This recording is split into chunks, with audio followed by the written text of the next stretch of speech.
This is Texas Death Row. An intelligent, well-mannered young man from a model family awaits execution. You were raised by a loving family? Mm-hmm. Your mother loved you? Your father loved you? Your brother loved you? Yes? Yes, ma'am. But you still decided to kill them. I did.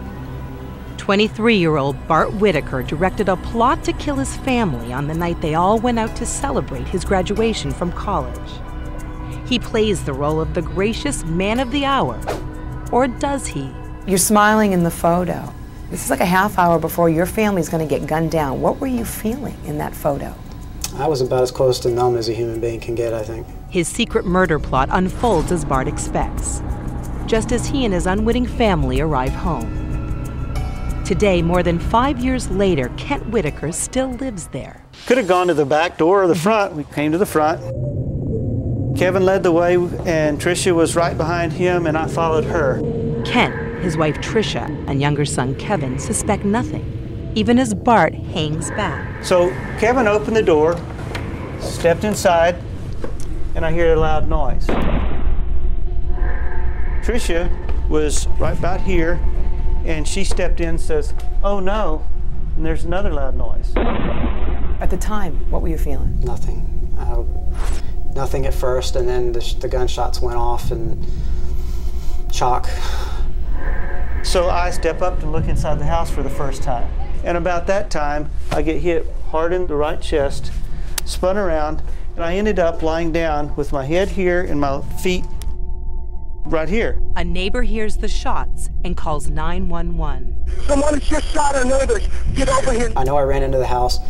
They say I ran past my dad, but I don't even remember seeing him. Play acting the role of hero, Bart runs through the house to the kitchen, just as the shooter is about to flee. He said he almost caught him. He grabbed him, but the shooters turned fire, and he jumped sideways and got hit in the left upper arm. I do remember getting shot.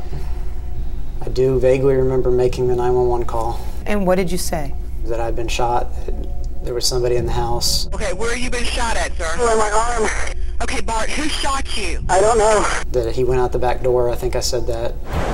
I pulled up about 3 houses down, and I pulled my weapon, and I start running through the yards to get to the Whitaker house. First on the scene, Sugar Land police officer Phil Prevost finds 19-year-old Kevin Whitaker dead where he fell, a single bullet in his chest.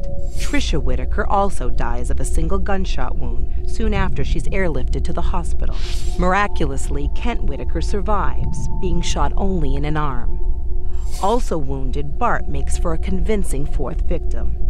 Where are you in the house right now? In the living room. Okay, do you see the officers, Bart? Yeah. I asked him, I said, "Who are you? Who are you?" And he said, "I'm Bart." He said, "I live here. This is my house." So I figured, he belonged there, and I said, "Where's the bad guy?" Can you tell me anything about him at all, Bart? Did he sound black, white, Hispanic? Very black. You had yourself shot as part of this plan. Was that your idea? Yeah. It was to distance me from the guilt. So you were trying to throw the cops off in your mind. Yeah.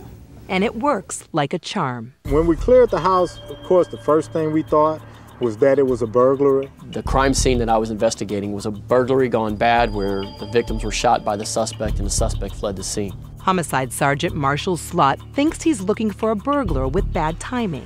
We called out tracking dogs that night in an attempt to track the shooter. The dogs pick up a scent in the house and follow it outside to a dead end. Sergeant Slott scans the crime scene for anything that might lead him to the killer. He finds drawers pulled open, as if by a burglar, a gun safe pried open, 4 spent shell casings, and on the kitchen floor, a 9mm handgun with 4 bullets missing from its clip. Investigators find no suspect fingerprints at the scene. They take the gun back to the crime lab for a closer look. Initially, it was processed for latent fingerprints. Investigator Max Hunter carefully tests the weapon and makes a hopeful discovery. A partial latent fingerprint was developed on the upper part of the left side of the slide.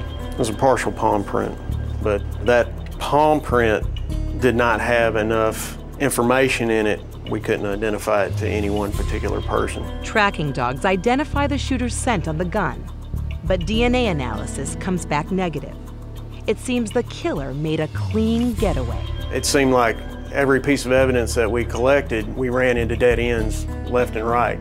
Back to square one, Sergeant Slott and his partner, Detective Billy Bow, go to the hospital to interview the survivors, Kent and Bart Whitaker. They were in separate rooms. So we first went to Kent Whitaker. Kent seemed somewhat at peace. He was obviously upset, but not crying. But he very much demanded that we catch who was responsible for committing this crime. Lying in his hospital bed, Kent Whitaker is torn between emotional extremes. He wants revenge, but he also prays, asking God to give him the strength to do the impossible, forgive whoever was responsible. And the moment that I did ask him to help me forgive, the strangest thing happened. This warm glow flowed over me just instantly. And I looked at my heart and I realized that desire for revenge had gone. The thought that it might be his own son that he would need to forgive was the furthest thing from Kent Whitaker's mind. When he told me that he had forgiven the shooter, I was shouting inside, well, what if that's my fault? And of course I didn't have the courage to say anything at the time. Were you feeling guilty? Yeah, I was crushed. If you felt so bad about what you had done there, how did you keep it in? How do you face that?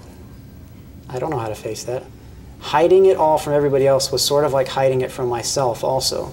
There was also the fear of this place. All of Sugarland seems stricken with grief and outrage. More than 1,000 mourners, including Kent and Bart, attend the funeral for Tricia and Kevin. Local media can't get enough of the story. Y'all leave, leave. With the investigation hitting dead ends, Bart has good reason to believe he's gotten away with murder.